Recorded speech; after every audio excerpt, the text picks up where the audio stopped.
साथियों नमस्कार, स्वागत है आप सभी का इस वीडियो में। आज का हमारा टॉपिक है सीजी व्यापम प्री डीएलएड पिछले 6 वर्षों में आए हिंदी के प्रश्नों का चित्रात्मक विश्लेषण सहित उत्तर आपको मिलेगा।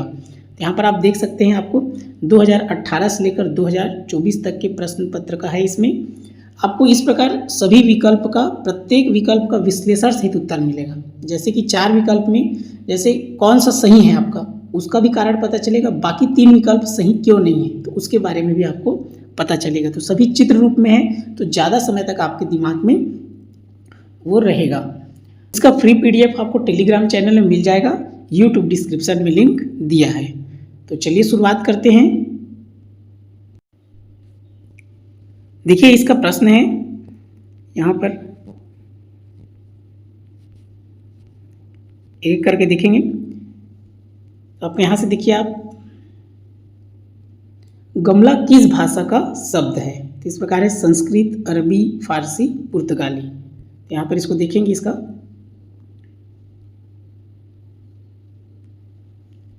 तो यहाँ पर आप देख सकते हैं, तो इसका सही उत्तर है आपका, देखिए पुर्तगाली। तो यहाँ पर देखिए आप, गमला जो है सही उत्तर है आपका पुर्तगाली। संस्कृत क्या है? भारतीय भाषाओं की जननी है। शब्द क्या होते हैं संस्कृत में? तत्सम होते हैं। क्लियर है? जैसे कि आपका है ये पुष्प। वैसे ही अरबी क्या है? प्रशासनिक और धार्मिक शब्द है, जैसे कि इलाज, खबर।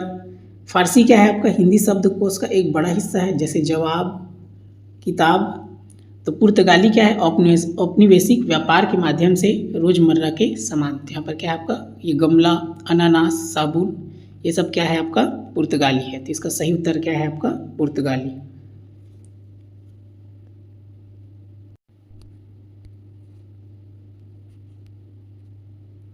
अगला प्रश्न देखिए, रात्रि का पर्यायवाची नहीं है पूछ रहा है। तो बाकी 3 रात्रि का पर्यायवाची है, चौथा नहीं है।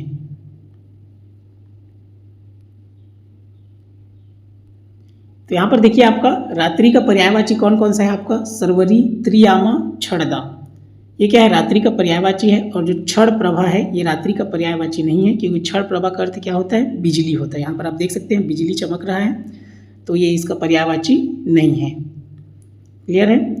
त्रियामा मतलब होता है रात्रि, ये त्रियामा रात्रि का समय है। ये भी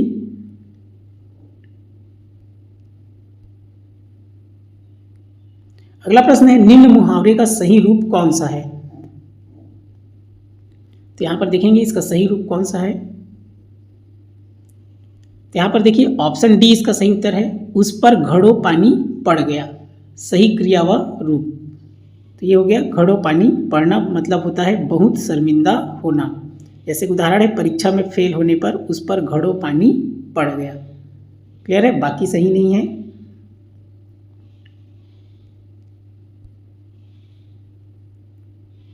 अगला प्रश्न है, अच्छे लेखन के लिए। यहां पर देखिए ऑप्शन ए इसका सही है। तो ये हो जाएगा, ग्रंथों का अध्ययन गहन ज्ञान, नए शब्द, शैलियों का विकास करता है। तो अच्छे अच्छे ग्रंथों का अध्ययन करना चाहिए। यह लेखक को सबसे व्यापक रूप से समृद्ध करता है।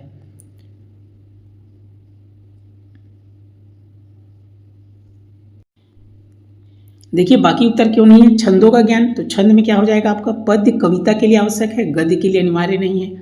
नकारात्मक है, स्पष्टता को रोकता है, लेखन को बोझिल बनाता है। उपर्युक्त सभी तो है ही नहीं, तो ऑप्शन ए इसका सही उत्तर है। अगला प्रश्न है, अनुनासिक निम्न में से किसका गुण है? तो यहां देखिए ऑप्शन बी इसका सही उत्तर है, स्वर।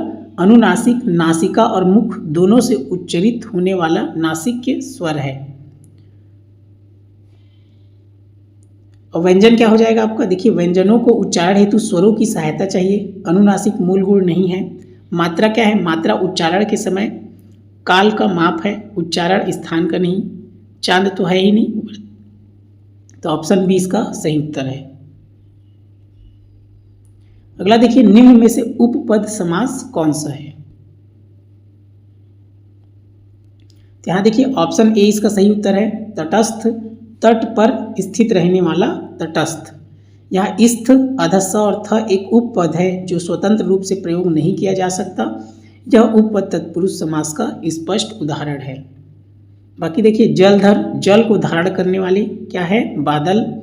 यहाँ धर अपेक्षा कुछ स्वतंत्र रूप से प्रयुक्त होता है, जैसे धारण करना, इसलिए यह प्रामाणिक उपपद नहीं है। पापतर, यहाँ पाप से तर, पाप से मुक्ति, यहाँ तर एक स्वतंत्र शब्द या क्रिया है, तरना उपपद नहीं। जलचर, जल में विचरण करने वाला मछली, यहाँ चर एक स्वतंत्र क्रिया है, चरना या विचरण करना उपपद नहीं है। तो ऑप्शन ए इसका सही उत्तर है।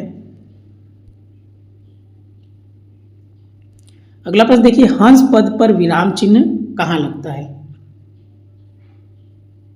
तो यहाँ पर ध्यान देंगे, हंस पद या क पद ये त्रुटि विराम है, यहाँ पर ध्यान देंगे, ये गलत है। आपका इसमें ऑप्शन डी सही उत्तर होगा, छूटे हुए शब्द की पंक्ति के ऊपर। आपका फाइनल उत्तर में भी जो है सीजी व्यापम द्वारा जारी किया गया फाइनल उत्तर है, उसमें भी ये गलत दिया है, ऑप्शन ए को दिया गया है जो कि गलत है। आपका इसमें ऑप्शन डी सही होगा, छूटे हुए शब्द की पंक्ति के ऊपर। जैसे हम लिखते रहते हैं कुछ छूट जाता है, तो छूट जाता है तो उसके ऊपर में इस प्रकार दर्शाते हैं। क्लियर है, और उसके बाद आगे लिखना शुरू करते हैं। तो ऑप्शन डी इसका सही होगा, इसको आपको ध्यान देना है। ये क्या हो जाएगा, इसका अंतिम उत्तर होगा ऑप्शन डी।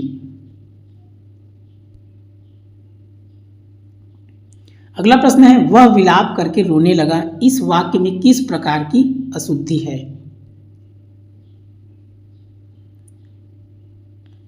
यहाँ पर देखिए ऑप्शन डी इसका सही उत्तर है। आपका ए और सी दोनों आएगा, अनावश्यक क्रियापद और अनुपयुक्त क्रियापद। विलाप और रोने लगा, यहाँ पर देखेंगे क्रियाओं का अर्थ एक ही है, विलाप और रोने लगा दोनों का मतलब एक ही होता है, विलाप करना मतलब भी रोना ही होता है, इसलिए एक अनावश्यक है, दोनों नहीं होना चाहिए। क्लियर है, वह विलाप करके रोने लगा अशुद्ध है, वह विलाप करने लगा या वह रोने लगा ये शुद्ध है। क्लियर है, अनुपयुक्त क्रियापद, विलाप के साथ रोने का संयोजन अनुपयुक्त है। ये हो जाएगा ऑप्शन डी इसका सही उत्तर है।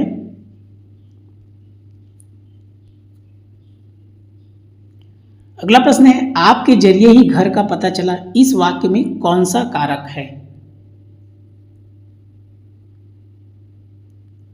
तो यहाँ पर देखिए इसका उत्तर है ऑप्शन ए करण कारक। यहाँ पर देखिए जहाँ जरिए, जरिए मतलब होता है माध्यम या साधन, तो यहाँ पहचान है इसका करण का, से, के द्वारा, के जरिए, जो साधन है या माध्यम को बताता है वहाँ क्या होता है, करण होता है। तो इस प्रकार इसका उत्तर हो गया ऑप्शन ए सही। अपादान क्या होता है, से, अलगाव, तुलना, यहाँ कोई अलगाव या स्रोत नहीं है। जैसे अपादान में क्या होता है, से है अपादान में, लेकिन अलगाव होता है, जैसे पेड़ से पत्ते गिरते हैं तो अलगाव रहता है, वहाँ अपादान लगता है। क्लियर है, संप्रदान में क्या होता है, उसको पहचान चिन्ह को, के लिए, और अधिकरण का पहचान चिन्ह क्या है, में, पर।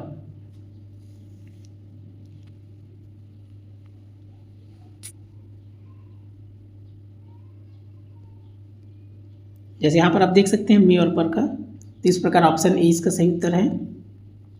अगला प्रश्न है, उपवाक्य कितने प्रकार के होते हैं। यहाँ पर देखिए इसका सही उत्तर है ऑप्शन सी सही उत्तर है 3।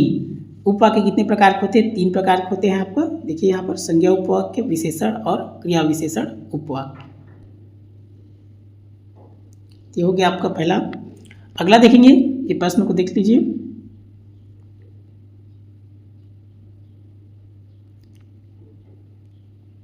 एक एक करके है सभी वर्षों का। यहाँ पर देखिए अगला प्रश्न है, यदि आ के आगे री रहे तो दोनों के मेल से अर हो जाता है, संधि के अंतर्गत इस विकार को क्या कहते हैं। तो यहाँ पर आप देखेंगे ऑप्शन बी इसका सही उत्तर है, आ धन री बराबर होता है अर। जैसे महाधन ऋषि इक्वल क्या हो जाएगा, महर्षि। और ये कौन सा संधि है आपका, गुण स्वर संधि है। क्लियर है, दीर्घ स्वर संधि क्या होता है, अ प्लस अ बराबर आ, मतलब 2 स्वरों का मेल होता है। क्लियर है, आपको वृद्धि में क्या होता है, जैसे अ धन ए बराबर ए, और यड़ में क्या होता है, ई प्लस अ बराबर य। तो इस प्रकार क्या हो जाएगा, ऑप्शन बी इसका सही उत्तर है, गुण स्वर संधि। अगला प्रश्न है, निम्नलिखित शब्द युग्मों में कौन सा युग्म पर्यायवाची शब्दों का सही मेल है। पर्यायवाची शब्द का सही मेल, यहां पर देखेंगे आप ऑप्शन डी इसका सही उत्तर है, ऊंट क्रमेलक। दोनों का एक जैसे ही है, ऊंट को अंग्रेजी में केमल कहते हैं, क्रमेलक भी क्या है, केमल है। तो ये सही है। जैसे चांदी और मूषक दिया है, तो क्या होता है आपका, चांदी क्या है, सिल्वर है, मूषक क्या है आपका, माउस है। तो दोनों का मेल सही नहीं है। आपका कुंभिल और जात रूप को देख सकते हैं। कुंभिल क्या है? थीप, चोर को कहते हैं। जात रूप मतलब क्या है? गोल्ड। तो दोनों का मेल नहीं है।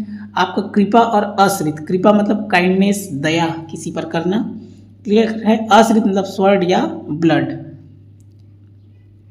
इस प्रकार तो इसका मेल नहीं है, जो एक जैसे मेल है पर्यायवाचित। ऑप्शन डी इसका सही उत्तर है। अगला प्रश्न है आपका, निम्नांकित में मुहावरा नहीं है पूछ रहे हैं। तो आपका क्या है? बाकी 3 मुहावरा है, 3 नहीं, 2 मुहावरा है, 1 नहीं है। तो यहाँ पर आप देखेंगे ऑप्शन सी इसका सही उत्तर है। आंधी के आम, ये मुहावरा नहीं है। बाकी आपका दोनों मुहावरा है। जैसे कांटे बिछाना, ये मुहावरा है। कांटे बिछाना मतलब बधाई उत्पन्न करना। गले मरना, ये भी मुहावरा है। इसका अर्थ है जबरदस्ती थोपना। तो इस प्रकार मुहावरा नहीं है पूछ रहा है, तो आंधी के आम ये मुहावरा नहीं है। ये क्या है? बहुत सस्ता और प्रचुर मात्रा में उपलब्ध, इसका मतलब होता है आंधी के आम। तो ऑप्शन सी इसका सही उत्तर है। अगला प्रश्न है, निम्नांकित वाक्यों में अशुद्ध वाक्य कौन सा है? क्लियर है? 3 ठो दिया है, उसमें से क्या हो जाएगा? बाकी 2 ठो शुद्ध है, 1 ठो अशुद्ध है। तो यहाँ पर देखिए इसका आपका है ऑप्शन ए क्या है? अशुद्ध है। तो इसमें दिया है आपका, जैसे एक बालक 5 पुरुष और 7 बालिकाएं रामायण पढ़ रहे हैं, ये अशुद्ध है। क्योंकि यहाँ पर देखेंगे आप, शुद्ध क्या हो जाएगा? एक बालक 5 पुरुष और 7 बालिकाएं रामायण पढ़ रही है हो जाएगा। जब कर्ता मिश्रित लिंग के हो तो क्रिया का लिंग और वचन अंतिम संज्ञा के अनुसार होता है। यहाँ पर मिश्रित लिंग है, यहाँ पर आप देख सकते हैं बालक 5 पुरुष 7 बालिकाएं। तो क्या हो जाएगा? अंतिम संज्ञा के अनुसार होगा। तो अंतिम में क्या है? बालिका है, तो बालिका है, इसलिए क्या हो जाएगा? पढ़ रही है होना चाहिए। क्लियर है? तो यहाँ पर क्या आएगा आपका? पढ़ रही है। तो ये क्या है आपका? अशुद्ध है। बाकी दोनों शुद्ध है। जुलाहा, कुम्हार, बनिया, सपेरा और धोबिन गांव को जा रहे हैं। तो मिश्रित लिंग वाली संज्ञाओं की सूची के बाद सामूहिक पुल्लिंग बहुवचन क्रिया जा रहे हैं और आमतौर पर स्वीकार्य है, खासकर जब सूची बड़ी हो और पुल्लिंग संज्ञाएं अधिक हो। यहाँ पर साधु सन्यासी भीड़ यज्ञ मंडप की ओर जा रही थी। क्रिया का लिंग और वचन तुरंत बाद आने वाली सामूहिक संज्ञा भीड़ स्त्रीलिंग एक वचन के अनुसार है। यहाँ पर भीड़ क्या है? स्त्रीलिंग एक वचन है, तो इसलिए जा रही थी। तो इस प्रकार क्या हो जाएगा? ऑप्शन ए अशुद्ध है। अगला प्रश्न है, निम्नांकित में से किस मुहावरे में अनुपयुक्त शब्द का प्रयोग किया गया है? ये हो जाएगा इसका ऑप्शन डी इसका सही उत्तर है।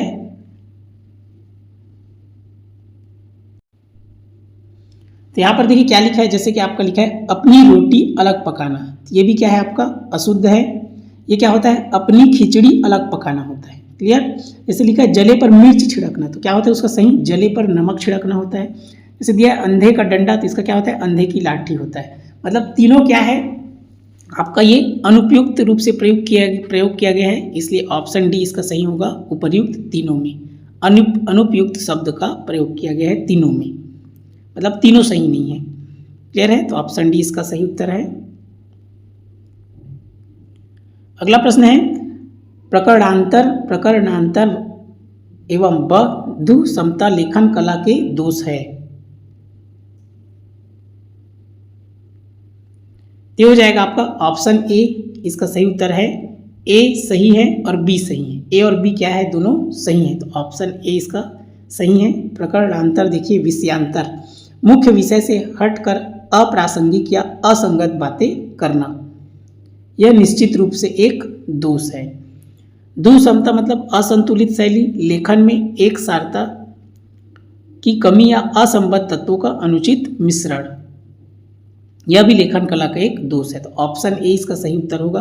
अ और ब दोनों सही हैं।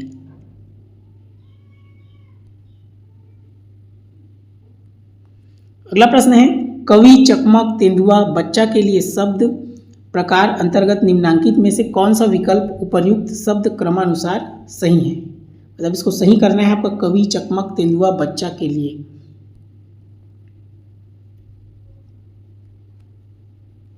देखिए ऑप्शन ए इसका सही उत्तर है आपका। इसमें क्या क्या आएगा आपका? जैसे ये क्रम से दिया है आपका, कवि, चकमक और यहाँ तेंदुआ और बच्चा। तो कवि आपका क्या है? देखिए यहाँ से तत्सम है, संस्कृत का मूल शब्द है, मूल रूप में है तत्सम। चकमक क्या है? विदेशी है, तुर्की मूल रूप है। और यहाँ पर तेंदुआ क्या है, देशज है क्षेत्रीय बोलियों से, और बच्चा क्या है, तद्भव है। बच्चा को क्या बोलते हैं, वत्स बोलते हैं संस्कृत में आपका। तो ये संस्कृत वत्स से विकसित है बच्चा। तो इस प्रकार इसका सही क्या हो जाएगा, तत्सम, आपका तत्सम विदेशी देशज तद्भव। तो ऑप्शन ए इसका सही उत्तर है। क्लियर है।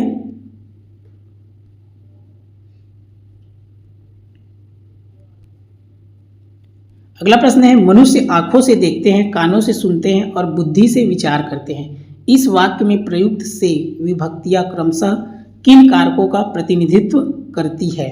यहाँ से ध्यान देंगे आप, जैसे मनुष्य आंखों से देखते हैं, कानों से सुनते हैं, सब में से है, बुद्धि से विचार करते हैं, तीनों में से आया है। तो कौन सा इसका सही है उसको देखना है। इसका उत्तर है आपका ऑप्शन सी सही उत्तर है। तो ऑप्शन सी में क्या है आपका, तीनों करण है। तो करण वाला से ध्यान देंगे, जो अपादान वाला से है वो कौन सा होता है, अलगाव होता है। मतलब जैसे पेड़ से पत्ते गिरते हैं, ठीक है, अलगाव होता है। यहाँ पर सब क्या है, जुड़ा हुआ है। या देखिए यहाँ से आंखों से, यहाँ पर देखिए करण कारक आपका दिया है क्रिया का साधन या के द्वारा। अपादान में क्या होता है, अलग होने का भाव होता है। तो यहाँ पर सब क्रिया का साधन है, जैसे आंखों के द्वारा, ये भी क्रिया का साधन है, देखना, आंखों से देखना तो क्रिया का साधन है। ये कानों के द्वारा, ये भी क्या है, क्रिया का साधन है। बुद्धि से, तो ये बुद्धि के द्वारा विचार करना, ये भी क्रिया का साधन है। तो ये सब में क्या आएगा, करण कारक आएगा। ऑप्शन सी इसका सही है, सब में करण आएगा।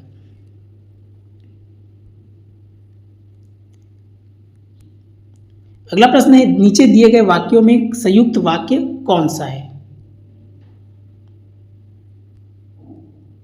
यहां पर देखिए ऑप्शन ए इसका सही उत्तर है आपका। ऑप्शन ए में आपका दिया है, देखिए, पेड़ के जीवन का आधार केवल पानी ही नहीं है, वरन कई और भी पदार्थ भी है, कई और पदार्थ भी है। तो इसको संयोजक कर रहा है कौन सा, वरन, क्योंकि यह वरन योजक का उपयोग करके दो पूर्ण विचारों को जोड़ता है। तो इस प्रकार इसका ऑप्शन ए सही उत्तर है। बी और सी में देखेंगे, जो मनुष्य धनवान होता है, या मैं जिस दुकान में गया था, ये क्या है आपका, आश्रित प्लस मुख्य, ये मिश्र वाक्य है आपका। ऑप्शन डी क्या है, काम सीखा हुआ नौकर कठिनाई से मिलता है, एक उद्देश्य एक विधेय है, ये क्या है, सरल वाक्य है। तो ऑप्शन ए क्या है, जो वरन संयोजक है। संयोजक मतलब क्या होता है, संयुक्त वाक्य होता है।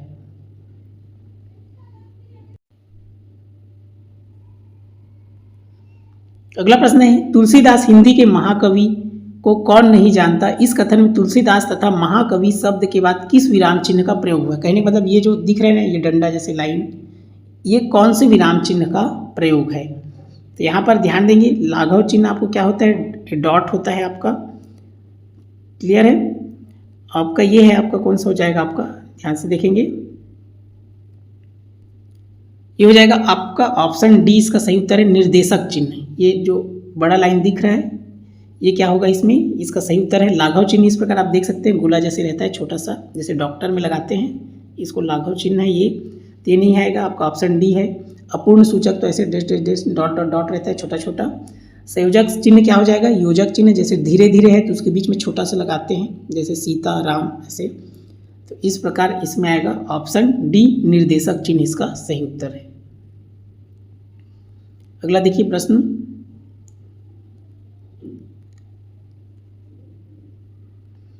यहाँ पर है, देखिए, निम्नांकित में से कौन सा शब्द अंबर में निहित अर्थ को व्यक्त नहीं करता। अंबर में, यहाँ पर देखिए इसका ऑप्शन डी सही उत्तर है। बाकी तीन एक जैसे हैं। अंबर का अर्थ कौन कौन सा है, अंबर मतलब आकाश होता है, आसमान। अंबर का अर्थ है अमृत, अंबर का अर्थ है वस्त्र। लेकिन यहाँ पर छतरी जो है अंबर का निकार्थी शब्द नहीं है। यहाँ पर आप देख सकते हैं, जो छतरी है वो अंबर का निकार्थी शब्द नहीं है। अगला प्रश्न है, अपादान कारक का चिन्ह क्या है। तो अपादान क्या है आपको पता हो जाए, अपादान से।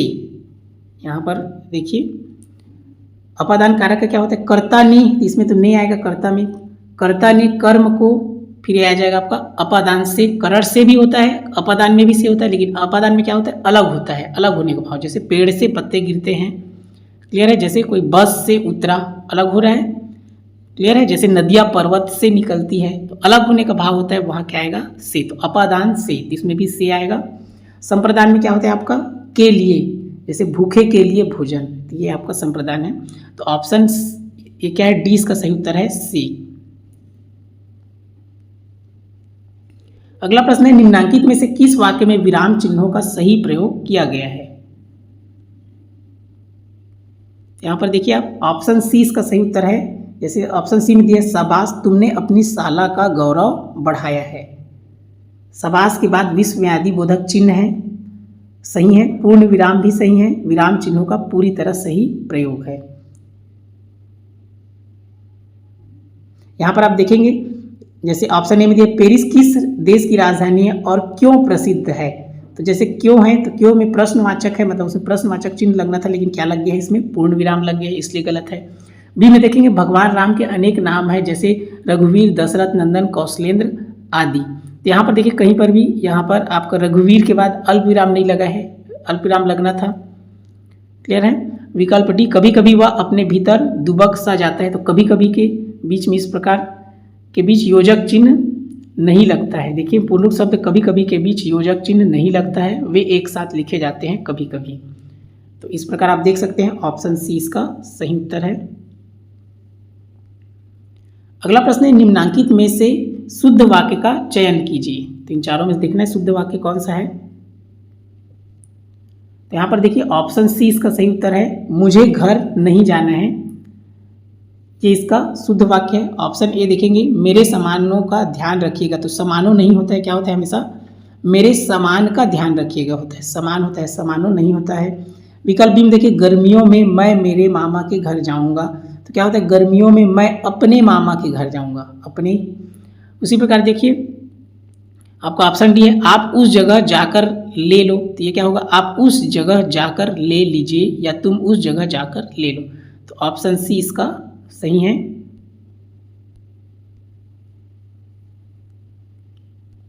अगला प्रश्न है, आगे नाथ न पीछे पघा लोकोक्ति का सही अर्थ क्या है। तो यहां पर देखेंगे, ऑप्शन डी इसका सही उत्तर है, किसी तरह की जिम्मेदारी न होना। ऑप्शन डी, ईश्वर प्रार्थना भक्ति से मोक्ष मिलता है, ये गलत अर्थ। बंधन तोड़ना, रस्सी तोड़कर भाग जाना, भौतिक स्थिति, लोकोक्ति का गहरा अर्थ नहीं। तो ऑप्शन डी इसका सही उत्तर है, आगे नाथ न पीछे पगा, किसी तरह की जिम्मेदारी न होना।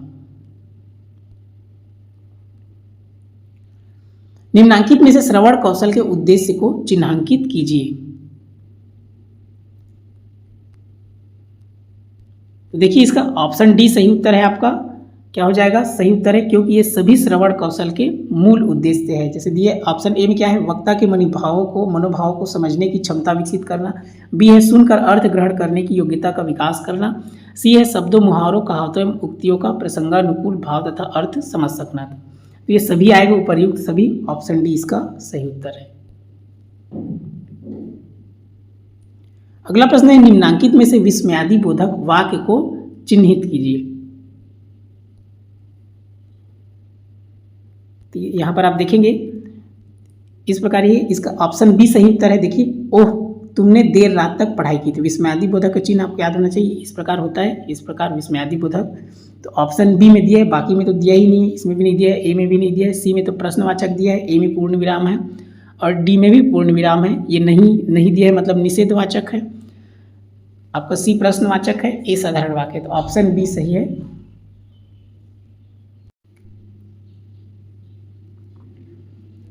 अगला प्रश्न है, निम्नांकित में से किस वाक्य में खून सूखना मुहावरे का सटीक प्रयोग हुआ है। यहां पर देखिए, ऑप्शन डी इसका सही उत्तर है, शेर की दहाड़ सुनकर उसका खून सूख गया, ये इसका सही उत्तर है।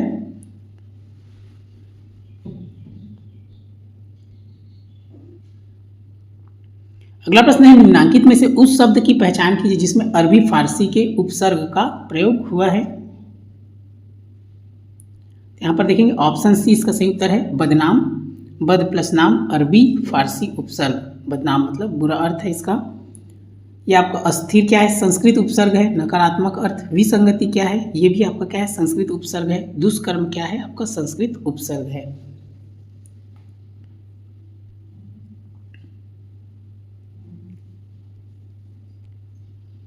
अगला प्रश्न है, निम्नांकित में से देशज शब्द को पहचानिए।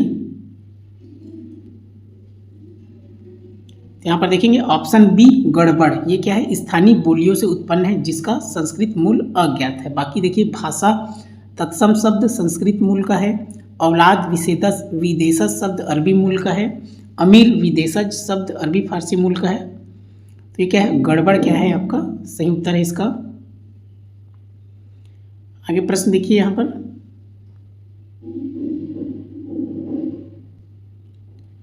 तो यहाँ पर देखिए निम्नलिखित में से प्रस्तर का तद्भव शब्द है।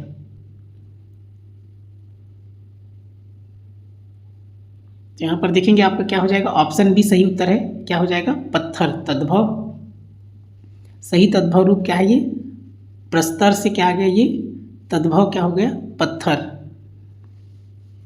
आपका पाथर नहीं होगा, ये पत्तन भी नहीं होगा और पत्थर भी नहीं होगा, ये पत्थर इसका ऑप्शन बी इसका सही उत्तर है। डी में आपका पत्थर नहीं है, डी में आपका पत्थर है, फ है। क्लियर है, तो ऑप्शन बी इसका सही उत्तर है। अगला प्रश्न है, भारत देश महान है इस वाक्य में प्रयुक्त विशेषण है। तो इसका सही उत्तर क्या है आपका, ऑप्शन बी महान। महान क्या है, एक गुणवाचक विशेषण है जो देश की गुणवत्ता बता रहा है। भारत एक व्यक्तिवाचक संज्ञा है, यह देश का नाम है। देश क्या हो जाएगा, देश एक जातिवाचक संज्ञा है, यह विशेषता बताई जा रही है, संज्ञा की विशेषता। भारत एवं महान संयुक्त रूप से गलत, भारत संज्ञा है और केवल महान विशेषण है। इस प्रकार आपको अलग अलग देख सकते हैं, तो ऑप्शन बी सही उत्तर है इसका। अगला प्रश्न है, दिए गए विकल्पों में से सही वाक्य चुनिए। तीन चारों में से सही वाक्य देखना है आपको। तो देखिए यहाँ पर ऑप्शन बी इसका सही उत्तर है, भारत में अनेक दर्शनीय स्थल है। ये क्या है, सही है। जैसे ऑप्शन ए है, भारत में दर्शनीय स्थल अनेक देखने योग्य है, ये सही नहीं है आपका। भारत में अब दर्शनीय स्थल देखने योग्य, ये भी सही नहीं है। अनेक दर्शनीय स्थल देखने को है, ये भी सही नहीं है। ऑप्शन बी इसका सही है। अगला प्रश्न है, काम काज में कोरा होना मुहावरे का अर्थ होगा। तो यहाँ पर देखिए आपका ऑप्शन सी सही उत्तर है, काम न जानना। काम काज में कोरा होना मतलब क्या होगा, काम न जानना, मतलब काम का ज्ञान या अनुभव न होना, ये इसका सही उत्तर है।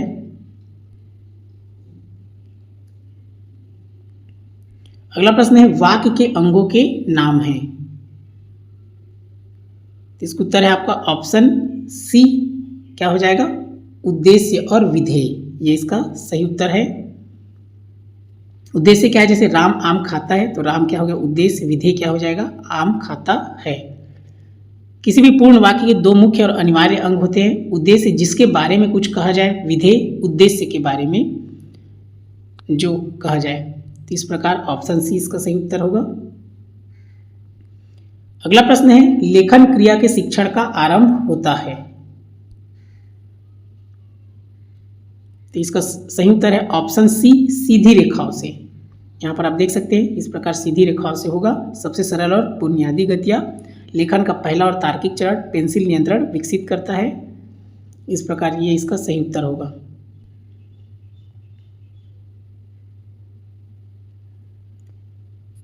अगला प्रश्न है, अक्षर का अनेकार्थी शब्द है। यहाँ पर देखिए अक्षर का अनेकार्थी शब्द क्या है आपका, आत्मा इसका सही उत्तर है। और बाकी अज किसका है, देखिए अनेकार्थी शब्द ब्रह्मा, विष्णु, शिव, बकरा। ये है आपका समय का है आपका काल, वक्त, अवधि, ऋतु, अवसर। सूर्य का है आपका भानु, रवि, दिनकर, मित्र। तो अनेकार्थी शब्द आप देखेंगे तो ऑप्शन बी इसका सही उत्तर है। अगला प्रश्न है, अति का विलोम शब्द है। तो अति का विलोम शब्द क्या होगा आपका, अल्प। क्लियर है, अल्प मतलब क्या होगा, थोड़ा कम। ये क्या है, विलोम मतलब उल्टा। क्लियर है। न्यून मतलब तो वैसे भी कम या छोटा होता है आपका, तो इसको विलोम बताना है। अगला प्रश्न है, निम्न शब्दों में बहुवचन शब्द है। तो इसमें से बहुवचन शब्द बताना है। तो यहाँ से देखिए ऑप्शन डी इसका सही उत्तर है। योद्धा क्या है, बहुवचन है। पानी क्या है, देखिए द्रव्यवाचक संज्ञा है, इसका एक वचन और बहुवचन सदैव समान होता है। जनता क्या है, समूहवाचक संज्ञा है जो हमेशा एक वचन रूप में ही प्रयुक्त होती है। वर्षा क्या है? अकारांत स्त्रीलिंग संज्ञा है, इसका एक वचन और बहुवचन रूप एक ही रहता है। योद्धा यह सही उत्तर है, योद्धा शब्द सदैव बहुवचन के रूप में प्रयुक्त होता है। अगला प्रश्न है, ये बड़ा ई का उच्चारण स्थान है। तो यहाँ पर आप देख सकते हैं इसका बड़ा ई का उच्चारण स्थान क्या है? ऑप्शन बी तालव्य। तो कौन कौन सा होता है उसको आप याद रख सकते हैं, इसका ट्रिक करके याद रख सकते हैं। जैसे इसका होता है ऐसे क ता मु द ओ, ऐसे करके आप याद रख सकते हैं तो आपको ज़्यादा अच्छे से याद होगा। क मतलब होता है कंठ, तो कंठ में आपका क्या क्या आएगा अभी बता दे रहा हूँ मैं आपको। क में कंठ, कंठ समझ लीजिएगा। तो कंठ में आपका आता है पूरा क वर्ग, जिसमें दिया ना क वर्ग, और ऐसे याद रख लेंगे कह, कहा, ऐसे करके याद रख लेंगे। तो कहा मतलब क वर्ग, क ख ग घ अंगा, अह और आ ऐसे है तो अ और आ जाएगा आपका। और जैसे ये बिंदी है तो दो ठो अह का मात्रा आ जाएगा, इस प्रकार। क्लियर है? कहा ऐसे करके याद रखेंगे। और ऐसे कता मुद ओ ऐसे याद रखेंगे ना, तो क से कंठ, त से तालव्य, म से मूर्धन्य, द से दंत्य, ओ से ओष्ठ, ऐसे क्रम से आपको याद रहेगा। क्लियर है? ये ट्रिक है, याद रख लेंगे। और ता से तालव्य, तो इसका आप याद रखेंगे, ता का चयसी याद रख लेंगे। ता का क्या होगा? चयसी, इस प्रकार याद रख लेंगे, चयसी। तो ये स ई चयसी। तो इसमें च वर्ग आएगा, च छ छ य, और यह आ जाएगा सलजम शक्कर का सा आ जाएगा, छोटा ई बड़ा ई आ जाएगा। यहाँ पर आप यहाँ पर देख सकते हैं तालव्य का। क्लियर है? मुंह से मूर्धन्य, तो यहाँ पर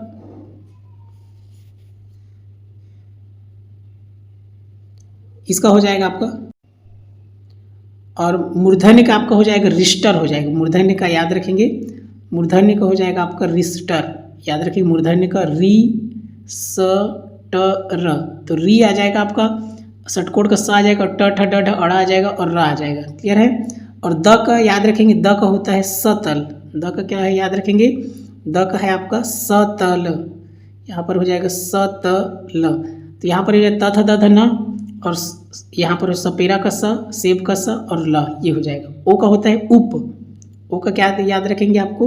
ओ का याद रखेंगे उप, उ प। तो छोटा उ, बड़ा उ और प फ ब भ म, इस प्रकार इसका याद रखें। देख लिए ओष्ठ का। तो क्रम से याद रखेंगे, कता मुद ओ पहला में हो जाएगा कहा, ता का हो जाएगा चैसी, मुँह का हो जाएगा आपका रिष्टर, मूर्धन्य का दंत्य का हो जाएगा सतल, और ओष्ठय का हो जाएगा उप। ऐसे करके याद रखेंगे तो आपसे ये हमेशा बन जाएगा, इस प्रकार का प्रश्न आएगा। तो बड़ा ही का आपका क्या हो जाएगा? तालव्य हो जाएगा, चयसी। देखिए आगे प्रश्न है आपका,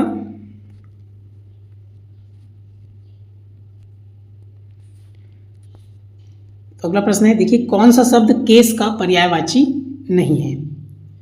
तो यहां पर देखिए,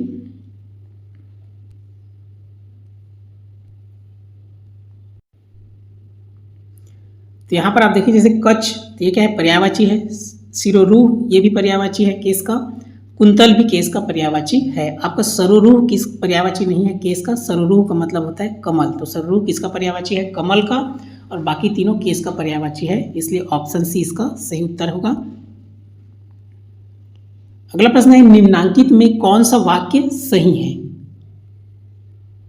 तो यहां पर देखेंगे ऑप्शन ए इसका सही उत्तर है, देश भर में बात फैल गई, यह इसका सही उत्तर है। अगला प्रश्न है, ढाक के 3 पात लोकोक्ति का सही अर्थ है? तो ऑप्शन सी इसका सही उत्तर है, ढाक के 3 पात का क्या हो जाएगा? स्थिति में कोई परिवर्तन नहीं होना।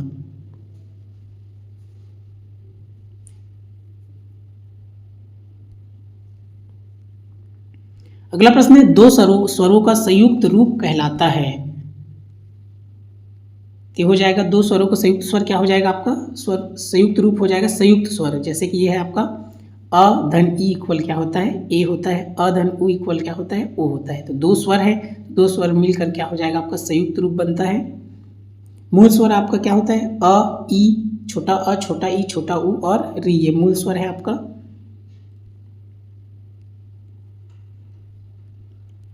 स्वयं शब्द कौन सा सर्वनाम है? तो स्वयं मतलब क्या होता है? खुद, और खुद है वो क्या होता है? निजवाचक होता है।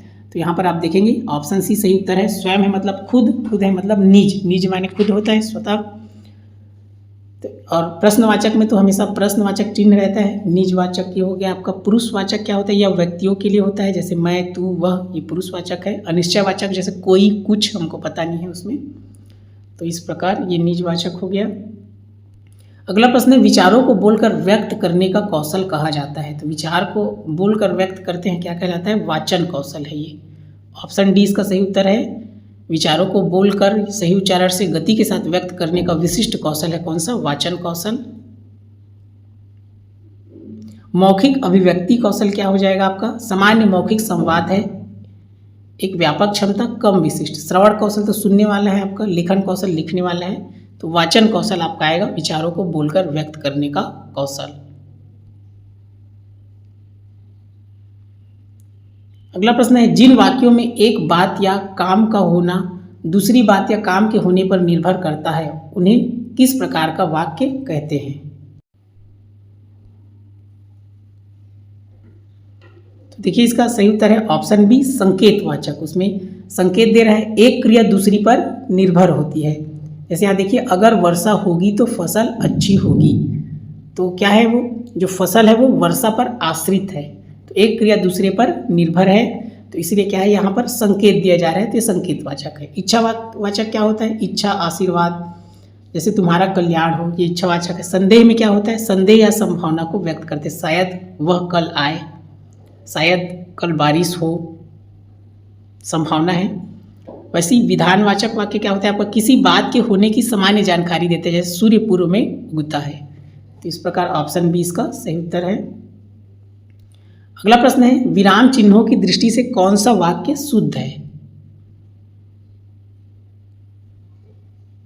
तो यहाँ पर देखिए आपका ऑप्शन सी सही है। माँ ने बेटे से कहा, देर हो रही है, कब आओगे, तो ये क्या है इसका सही उत्तर है।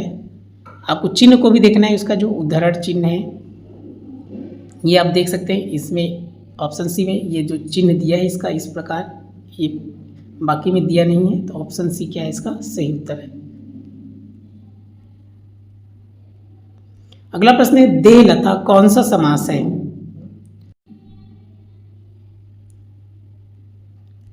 तो देखिए यहाँ पर देहलता मतलब देह रूपी लता, तो ये इसका सही उत्तर है कर्मधारय समास। इसमें उपमेय देह और उपमान लता का संबंध है, जो कर्मधारय की विशेषता है। अव्ययी भाव समास क्या होता है, इसमें पहला पद अव्यय जैसे यथा, अप्र नहीं है और न ही पुनरावृत्ति है। बहुब्रीहि समास क्या होता है, यह शब्द किसी विशिष्ट तीसरे व्यक्ति या अर्थ को संवर्धित नहीं करता है, यह केवल एक तुलना है। इसमें द्वंद्व समास में क्या होता है, दो लोग होते हैं, इसमें दो विपरीत या पूरक पदों का और के साथ संयोजन नहीं है, तो ऑप्शन ए इसका सही उत्तर है। अगला प्रश्न है, कैंची किस भाषा का शब्द है। यहाँ पर देखिए कैंची किसका है, तुर्की भाषा का शब्द है, तो ये इसका सही है। पुर्तगाली में आपका ये पुर्तगाली है, आपका तमिल है, ये जापानी है, तो हो जाएगा आपका ऑप्शन डी सही उत्तर है, तुर्की।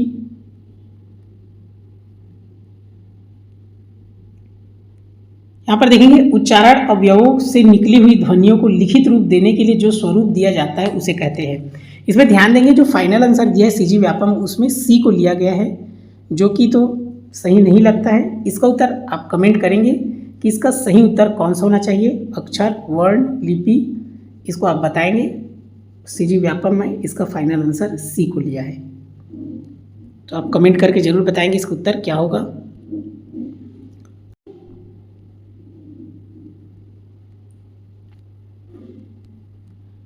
अगला प्रश्न है, जिसे किसी से लगाव ना हो वाक्यांश के लिए एक शब्द होगा।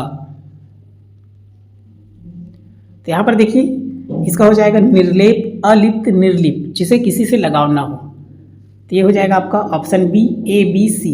इन तीनों का अर्थ लगाव ना हो, मतलब देखिए निर्लेप मतलब क्या होता है, नी प्लस लेप मतलब बिना लेप के, मतलब लगाव रहित है ये भी बिना लेप के।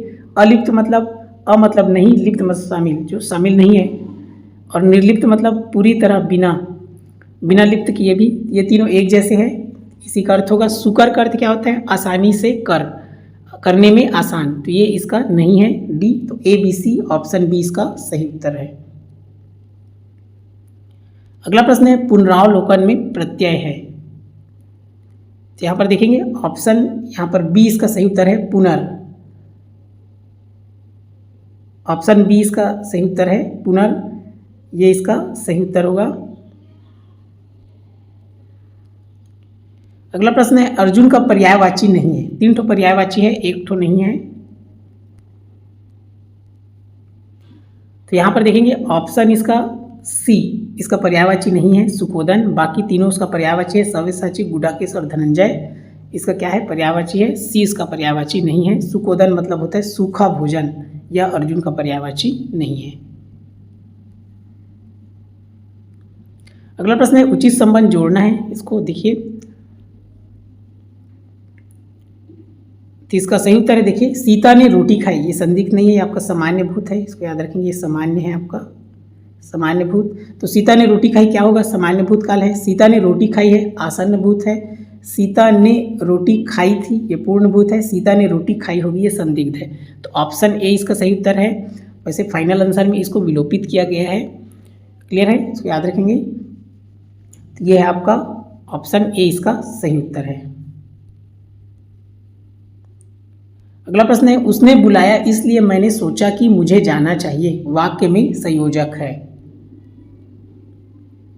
यहाँ देखिए इसका उत्तर है बी इसलिए। जो इसलिए है इन दोनों को जोड़ रहा है संयोजक, उसने बुलाया इसलिए मैंने सोचा कि जाना चाहिए, तो ऑप्शन बी इसलिए इसका सही उत्तर है। उसने क्या है एक सर्वनाम है।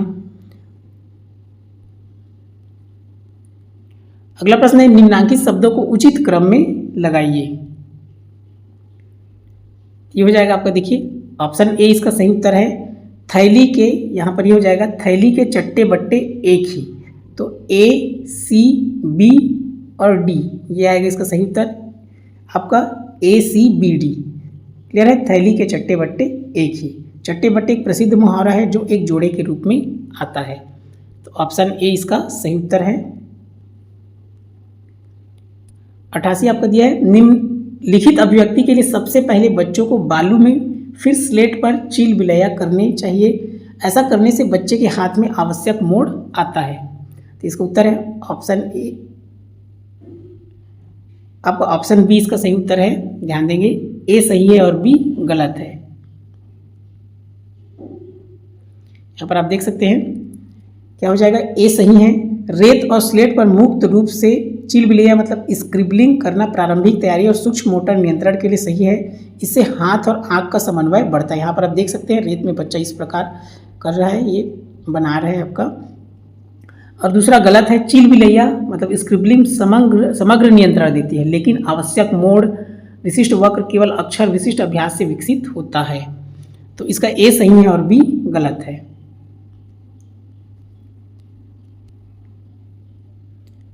अगला प्रश्न है पिता ने कहा बेटी तुम क्या चाहती हो बताओ तो सही, उपर्युक्त वाक्य में उचित विराम चिन्ह युक्त होगा। क्या देखिए ऑप्शन बी इसका सही उत्तर है। इस प्रकार आप देख सकते हैं ऑप्शन बी यहाँ पर लिखा है पिता ने कहा बेटी तुम क्या चाहती हो।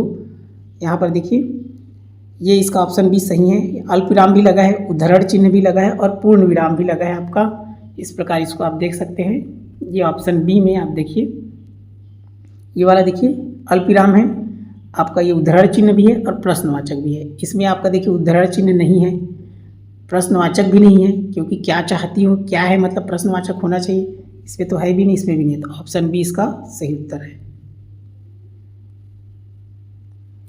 देखिए इसका अंतिम प्रश्न है उचित वर्तनी युक्त शब्द का चयन कीजिए। तो ऑप्शन सी इसका सही उत्तर है सहानुभूति।